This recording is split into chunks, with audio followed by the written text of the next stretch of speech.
Eddie Waitkiss, baseball's natural. Eddie Waitkiss was born in Cambridge, Massachusetts on September 4th, 1919. Waitkiss grew up in a time of growing player popularity within sports, in part by radio broadcasts. When people like Graham McNamee and Bill Stern covered baseball games for the radio, they focused on iconic players, launching these players to stardom. When Eddie Waitkiss entered the scene in the 1940s, fans of the game considered players as heroes.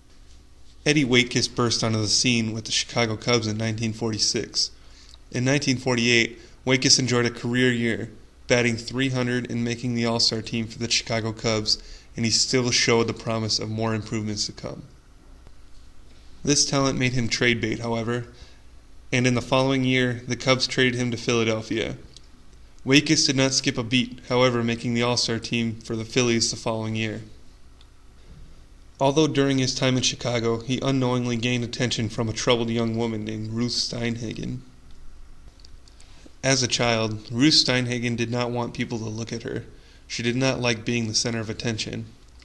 She found an escape for her troubles at Wrigley Field. Ruth Steinhagen grew a fascination with Eddie Waitkiss during the Cubs baseball games.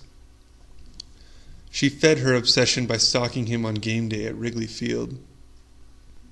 She went to the games with her then-boyfriend to stare at Eddie for the entire game. As her obsession grew worse, she would collect every newspaper article and picture that she could find and build a shrine to him in her bedroom. She became obsessed with anything connected with him. Eddie was from Lithuanian descent, so she began taking classes to speak the language in a crazy attempt to be closer to him. In 1948, she left her job to wander around the city in search of Eddie. Waitkiss's trade to Philadelphia deprived Ruth of her obsession and steadily pushed her to madness. The only thing that fed her obsession was now gone, over 750 miles away.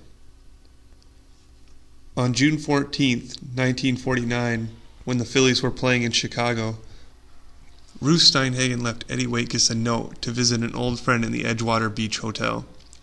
When Waitkiss went to the room to see his friend, Ruth was waiting for him and told him that his friend had left but would return soon.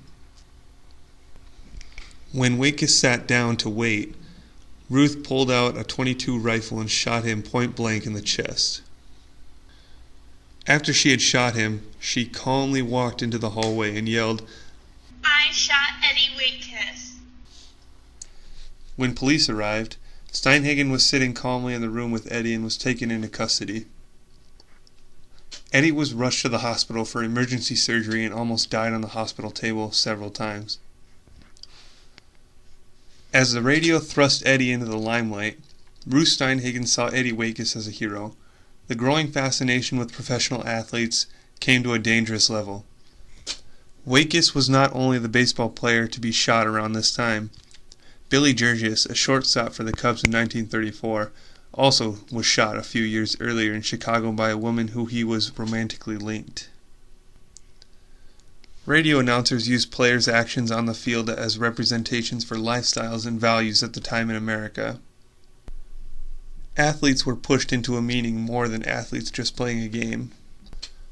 These shootings greatly increased security for professional athletes.